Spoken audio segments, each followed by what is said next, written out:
Vai negar que tem censura no Brasil? Vai negar que tem corrupção no Brasil? Vai negar que o Brasil não respeita propriedade intelectual e tem pirataria? Olavo é do Carvalho, melhor canal de corte do YouTube. Então, imagine uma coletiva de imprensa fictícia com o Flávio, tá? Aí começa. A imprensa vai lá e pum. Começa com a alegação de que o Flávio tinha pedido adiamento das tarifas com o Brasil para depois da eleição, porque ele queria faturar politicamente em cima disso. Essa é a versão da imprensa e do governo Lula, que dá na mesma coisa. Mas a verdade, qual é a resposta? O Flávio pediu tarifa. A verdade é que o Flávio pediu suspensão das tarifas e abertura imediata. Imediata, não depois da eleição, de uma mesa de negociação entre os dois países com prazo de 180 dias. Ou seja, o Flávio está pedindo para a negociação começar com o governo atual. Ele está dando ao governo Lula, por escrito, a chance de negociar, coisa que o governo Lula escolheu deliberadamente não fazer. E por que ele está pedindo a suspensão e não o cancelamento? Porque nesta etapa é seu único caminho procedimental para que as tarifas não sejam impostas imediatamente. Aí você fala, olha, espera mais 90 dias, cara, as coisas vão mudar aqui.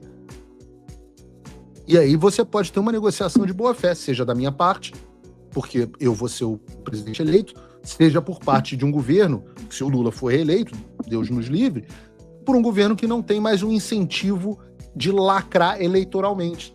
E aí, quem sabe, você consiga uma negociação mais técnica. É difícil dizer isso numa coletiva de imprensa? Outro assunto. O Lula te chamou de traidor da pátria. Será que isso é traidor do Brasil? Eu, se fosse o Flávio, diria traição é torcer para o seu país ser tarifado, para todo o seu povo ser prejudicado, como faz o Lula.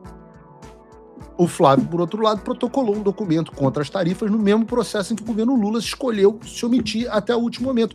Inclusive, não enviando um representante do Brasil para participar da audiência pública que discutiu o tema. Não só o Lula se omitiu, como ele provocou, esbravejou e transformou o prejuízo dos brasileiros material em peça de campanha. O seu sofrimento para o Lula, o Flávio deveria estar dizendo, não importa desde que os números dele na pesquisa subam. Sem tarifa, o palanque da soberania do Lula acaba e por isso que ele quer tarifa o quanto antes. Mas então o traidor da pátria é o cara que luta contra as tarifas? Pelo amor de Deus. É fácil de explicar. Outro argumento, dentro da mesma ideia, o argumento de que em 2025 o Flávio e o Eduardo apoiaram o tarifaço americano, mas agora eles dizem, como a gente viu nas alegações do Flávio, que foi ineficaz. Não seria uma contradição? Uma pergunta que um jornalista poderia fazer. A resposta mais coerente seria de que em nenhum momento o Flávio e o Eduardo apoiaram tarifas contra o Brasil, e o mesmo vale para mim e Paulo. Pelo contrário, vocês sabem disso, desde o primeiro momento a gente deixou claro que a gente não acreditava que as tarifas seriam o meio ideal para alcançar os objetivos estratégicos que a gente estava propondo. E isso foi confirmado pela prática, afinal, tarifa de 50% não mudou nada, não corroborou para que as práticas apontadas pela investigação de Seção 301 cessassem, então as tarifas falharam. O mesmo, no entanto, e o Flávio poderia ter dito isso, não pode ser dito sobre a Magnitsky, ou as sanções de visto, cujo efeito prático foi notável. E, além disso, não é segredo para ninguém que o Flávio defendeu diretamente em reuniões e por escrito junto às autoridades americanas, inclusive com carta ao Rubio, que as novas tarifas não fossem impostas ao Brasil. Então, não tem nenhuma contradição. Está bem respondido?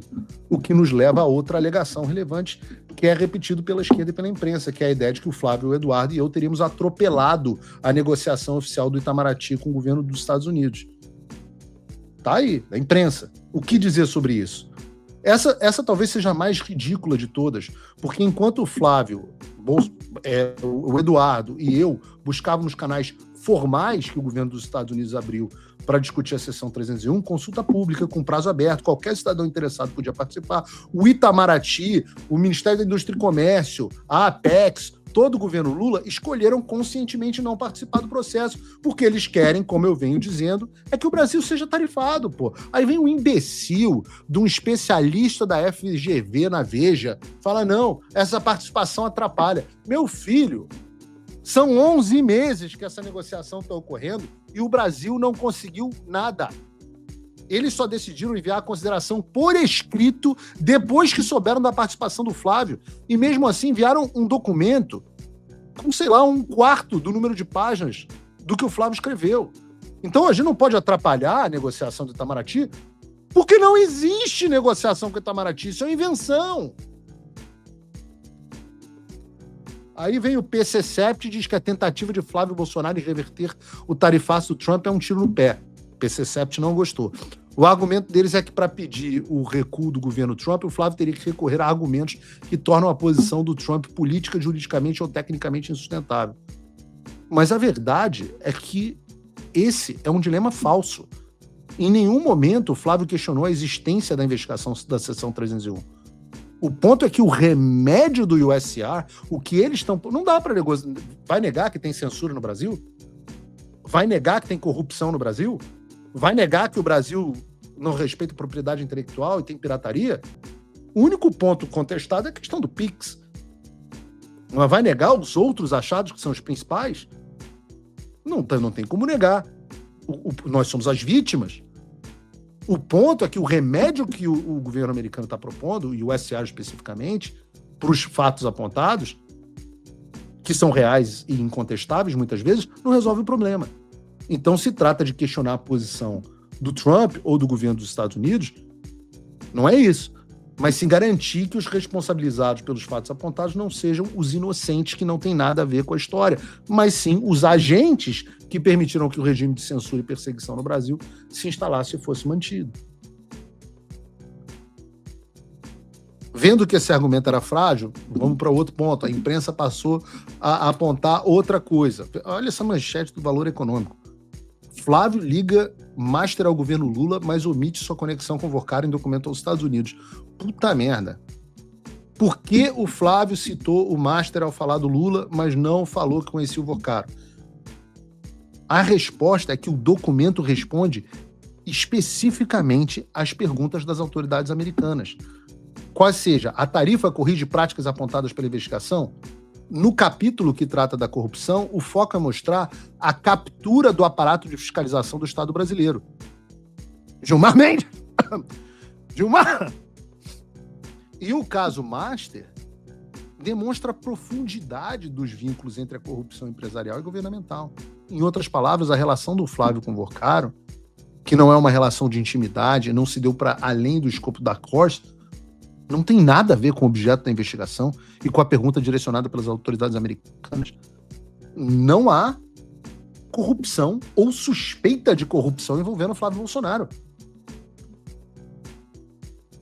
Não há suspeita. Nem os críticos mais ferrenhos foram capazes de dizer que havia uma suspeita de corrupção. Já o governo Lula, né? O governo Lula a gente deixa claro no documento. Tá lá a história do Lula recebendo e aconselhando o Vocaro, tá lá a atuação do Banco Central do Lula, tá lá a atuação do Lewandowski, tá lá a atuação do Jacques Wagner, tá lá a atuação do Guido Mantega, tá lá. O claro que falamos do Alexandre de Moraes, a gente explica no texto, Flávio explica no texto que Alexandre de Moraes e Lula são a mesma coisa. São o que a gente chama de o regime. Então não tem por que o Flávio citaria Dark Horse. O cara do Valor Econômico, quando escreve um troço desse, eu sei que tem a má fé, óbvio, não estou questionando aqui, dizendo que o cara do Valor Econômico não teve má fé. Claro que teve má fé. Mas a má fé não precisa ser, pelo menos, travestida de alguma forma em algo intelectualmente palatável. O cara não escreve um troço desse e risca assim e fala, não, isso aqui não dá para escrever, não. Ah, Paulo, isso pode até não fazer parte da investigação, mas e o PIX? O Flávio não quer entregar o PIX para os Estados Unidos? Essa acusação veio do Lula. O Lula falou isso. E a imprensa, sem dúvida nenhuma, ia perguntar ao Flávio o que o Lula não perguntou. O que o Lula afirmou, né? Afinal, o Lula é o chefe da imprensa. O Lula falou naquele textão lá que a gente já mostrou aqui. Eu tenho que ser sincero, mesmo o Lula sendo chefe da imprensa, até que a imprensa deu pouca repercussão para essa acusação. Porque no capítulo do Pix, o Flávio não cedeu 1 centímetro sequer às alegações do USTR. Pelo contrário, tem lá, concessões, ele diz, nenhuma. Defendeu que o Pix é uma infraestrutura pública soberana do Brasil, criada no governo do pai dele e que não pode ser sancionada sob o risco de prejudicar até mesmo os interesses americanos. Eu diria o seguinte, no processo da Seção 301, ninguém defendeu tanto o Pix como o Flávio Bolsonaro.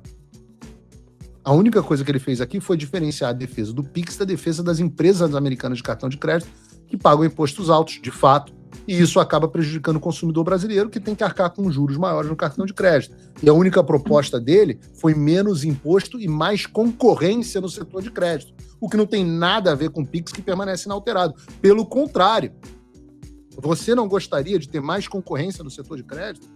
O Pix substitui um Mastercard, você não queria ter um Visa, um Mastercard, um American Express que não cobrasse taxas e tarifas pornográficas?